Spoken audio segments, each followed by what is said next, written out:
All right, everybody, welcome back to another episode of Everyday Whiskey. I'm Mike. And I'm Dan, and today we are doing, there's no other way to say this, but we're doing a very clickbaity episode. Yeah. This is Crown Royal's newest flavor.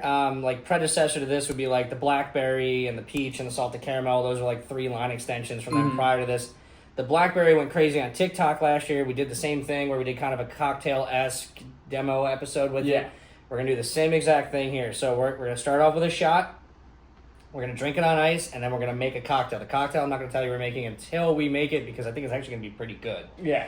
So we're going to treat this kind of like a murder investigation where the who, the what, the when, the how, and the why. Why did they make this? Yeah, why did they make this? Like, Mike and I were so perplexed. Like, you have an arrayment of different flavors you could choose. There really is. And you picked chocolate.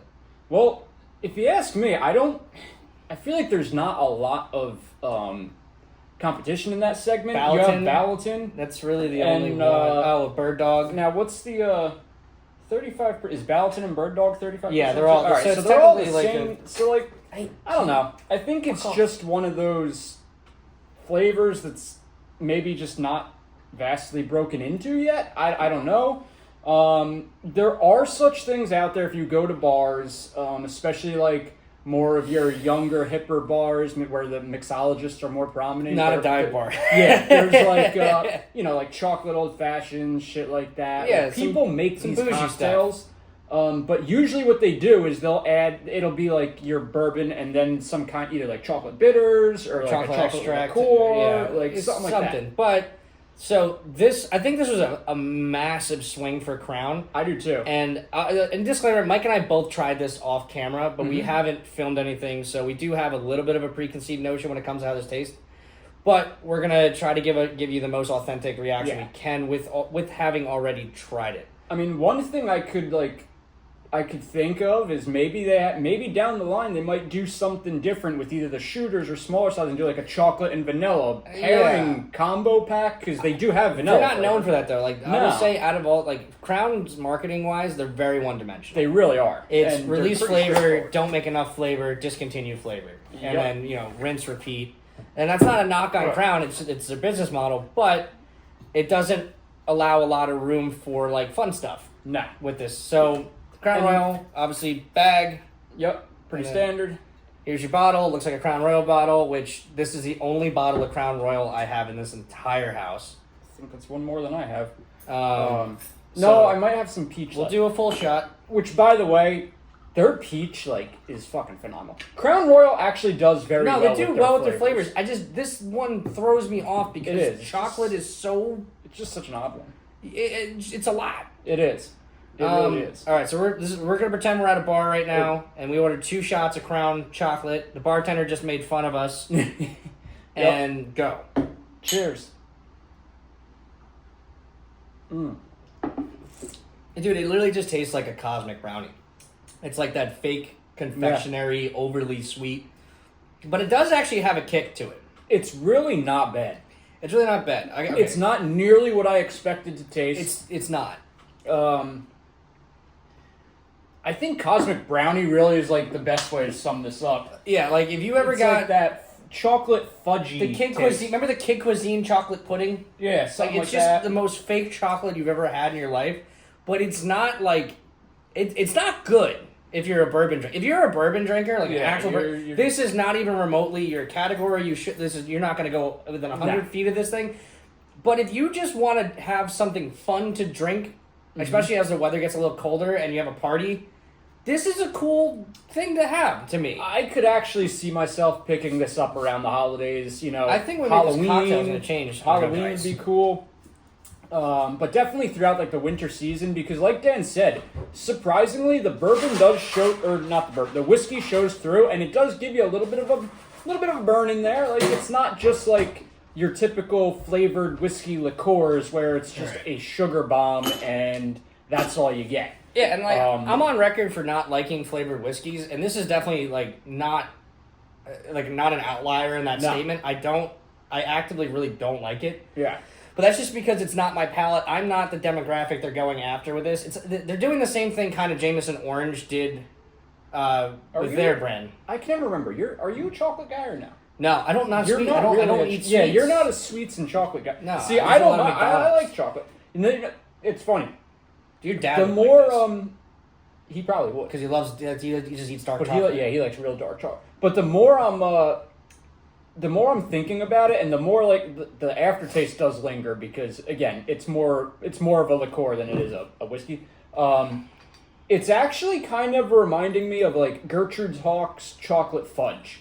Yeah, I wouldn't say it's like a Hershey's chocolate bar. It's more of like a chocolate fudge. Well, I was saying it's actually to one of my coworkers that I wish they had partnered with Hershey That would on have been this cool. because I think that would have at least maybe grabbed some people out of the immediate like demographic that would buy this. Yeah. But so the thing is with this, and I'm gonna fire straight on the nose. Like Jameson made Jameson Orange to pick up on their 21 to 28-year-old demographic and to increase their female demographic.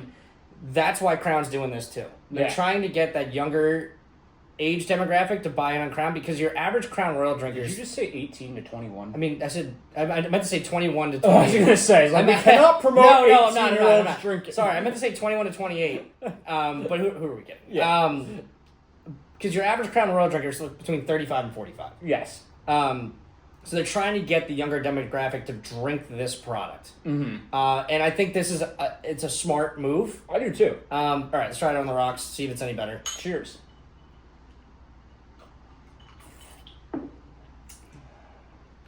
Honestly, chilling it down made it a lot better. Like the chocolate is like way bigger. I'm very... This just tastes like a chocolate. It literally tastes like a I'm very cosmic brownie. torn. I almost like it either way, equally. I like it a little better chilled. I think it, and I'm not a chilled whiskey person. Me I neither. don't do that. There's no problem with doing that at all. Like you drink your whiskey how you like to drink it. I just don't like mine on the rocks for the most part. So basically, I'd say room temp, room temp, whatever the hell, cellar temp. It's more reminiscent of like a piece of chocolate fudge. Cold, I'd say it's more like a chocolate shake.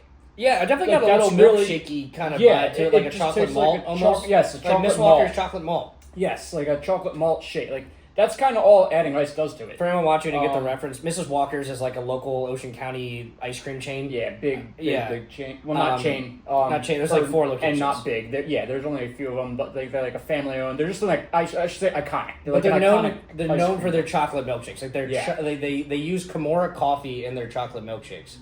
They don't use the alcohol. They just they cook it down and all. all that whatever. stuff. But yeah, adding ice, it just takes away that little bit of heat, Yeah, and now you're left with like a It chocolate. just tastes milkshake. like chocolate milkshake. It's dude. Honestly, It's really not a bad. lot of people have ripped this thing a new one, and I think it's really. And like, if you actually don't like it, put that review out. That's your actual opinion. Yeah. Put that review out. But we're not gonna say something we don't mean just because it kind of piggybacks off the general popular opinion. Because it would be really easy just to say this sucks. Because then you'd be like, oh yeah, another one said it sucks.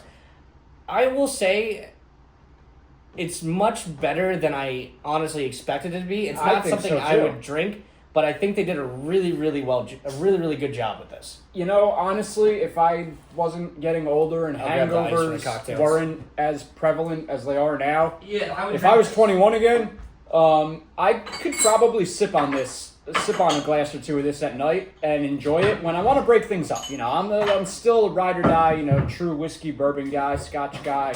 I don't really do flavored stuff, but if I just need something to switch things up, I'm hanging out, I'm gaming, I'm just not doing anything too crazy, and I just want something enjoyable. I would probably do this. I'm just terrified of the hangover I'd get nowadays at the age I am at now. Now for the fun Because part. that's happening a lot more frequently lately, and I've really cut back on the drinking. Yeah, so we're going to make, for the last part of this, it's the cocktail part of it, Yes. we're going to make a chocolate old-fashioned. So, in the ingredients here, I'll go through real quick. Obviously, Crown Royal chocolate. Number 2, you're going to want to do your orange bitters, so it's going to be like that chocolatey orange kind of. Which I'm actually here for. You're going to do your walnut extract if you have it. You can get this at ShopRite, you can get this anywhere. And then you want to use whatever your favorite maple syrup is. This is actually the Crown maple syrup from Widow Jane. They use these maple syrup barrels to It's just a cat. finish the decadence in. Oh, really? Yep. Okay, that's So I sick. believe it's Vermont. Is it New York or is it Vermont maple syrup? It's not very viscous, is it? No, it's very liquidy, and that's why it's awesome for cocktails. It's New York State. Okay. So we're going to start off. Ready? This is cocktail time with Dan. Yes. Our You have local story time with Chan, and now you have mixologist. cocktail hour with Dan. So we're gonna do, we'll say 2 ounces worth of Yeah, one Mississippi, yeah, 2 Mississippi. Ounces. It's light shit. I mean, typically you One do like an Mississippi, ounce, 2 ounce, Mississippi. but Who can tell I'm not a bartender because I'm counting out Mississippis for ounces. All right, next we are gonna add probably a half an ounce. yeah, Probably half an ounce of walnut extract. So usually just like a drop or two. That's good. Yeah, just like a slight little. So walnut extract. Then we are gonna add a very little. You can tell it's actually really good. Oh it's, wow, yeah, it's crystallizing already. Yeah, we're gonna add a little. There we go. Little drop of maple syrup. Yeah, you're not gonna need a lot of maple syrup with this. It's already sweet enough, but Yeah. you know, Well, we this is. want that. And What are you then doing? to add a little bit of citrus brightness to it, we're gonna do about 5 pops of orange You're gonna bitters. do 5? 1, 2, 3, 4, 5. 1, 2, 3, 4, 5. Get it on mic. Yeah. Kitty, why are you eating? All right. So we will leave these ingredients up here, and then obviously stir, Mixy. mixy. You can do this in a larger batch, put it in a shaker, all that, but like we're not professionals. Yeah, we're doing this really quick just for the episode's sake. Let me toss a spoon out. So Yeah, cast that episode's fucking- sake, and the fact that neither of us really want to drink an entire full-size cocktail right now. I could already smell it. It smells good. I don't think it's gonna suck. What else? What are we missing? No, that's it. It's an old thing. That's it. Yeah. Normally you put simple syrup in it. Simple syrup, yeah, or cherry, but the cherry would You kind want me to, I just think the cherry would be too much. Yeah, I think this is the. I could add a cherry, and I got cherries. Do chocolate cherries. Actually, that might actually kind of. Look, I want to taste it with just the bitters first, and then we'll see about adding the cherry in there. Cause All right, so try it first without the cherry. So yeah, cheers. oh, dude, Oh, that's actually really good. Okay, maybe I do want a full cocktail now. Wow, Give me the cherries. that's wild. Give me the cherries. Get One. your little- oh, did you get your little? You put the thing away. Yeah, I did. So we're just working what we got here. you Cherry. go. I'll make one for sandwiches. Huh? You know, let's see what happens with the addition of cherry. I'm gonna try and very, very carefully. Add the cherry juice in. Just a tiny bit All right, here. Splash me in here too. of that. Got it. Just because normally when you pull the cherry out with a spoon, There's you, a little you liquid get a on it. little. You get a little in there. All right, so now I think maybe this will be an improvement because you got like a chocolate covered cherry. Yeah. Cheers. Honestly, man, Didn't change it too much. didn't but- change it that much. You can taste a Yeah. little more sweetness from the cherry Yeah. juice. This is a very good cocktail. I would not be upset. If I got this at a bar, I would not be angry I at would all. order this. I would order this for sure. I would So, 100% if anybody wants to order make it this. at home, here you go. Yeah, and you could use whatever syrup of choice. You know, this is what we had on hand. All right, we're gonna finish these off camera, so we're gonna wrap this up. So, if you guys are familiar with how we rate flavored whiskeys or non-bourbon products on One channel, through 5. 1 through 5. So this is gonna be rated 1 through 5 chocolate bars. Yeah, So I am gonna go high on this. I'm very high on this. I'm at 3.9 chocolate bars out of 5. Not as high as I am. I'm at like 4.5, dude. I'm really liking All right, this we're going shit. with 4.2 out of 5 chocolate bars on the Let's Crown go Royal 4.2. 4.2 out of 5 chocolate bars on the Crown Royal chocolate. So, honestly, any bourbon drinker would probably appreciate this. Yeah, this is a really good way to do this. By itself, definitely leans more towards your novice whiskey drinkers / just flavored Right. whiskey cordial drinkers would love this. For Mike and I, not our favorite thing by itself. But in a cocktail, this is actually really good. I think the easiest way to boil this down into the simplest terms possible, if you're a chocolate fan, you'll love this. Yeah. If you're not a You'll chocolate hate fan, I wouldn't say hate, but it ain't gonna be your cup of tea. So, try this cocktail. You watch this episode. Please like, subscribe, comment if you think we're absolutely out of our minds and this is stupid and a waste of time. But either way, we appreciate any engagement that we get. And seriously, liking the video and subscribing is the biggest thing to help Mike and I out right now. We've been doing this channel for 5+ years at this point. And we would like to kind of see a little more fruit from our labor, to be honest with just a you. bit. But if not, we get it, whatever. So everybody cheers, have a Cheers. good one, drink responsibly, don't drink and drive, etc. Have a good one. No 18-year-olds. No 18-year-olds.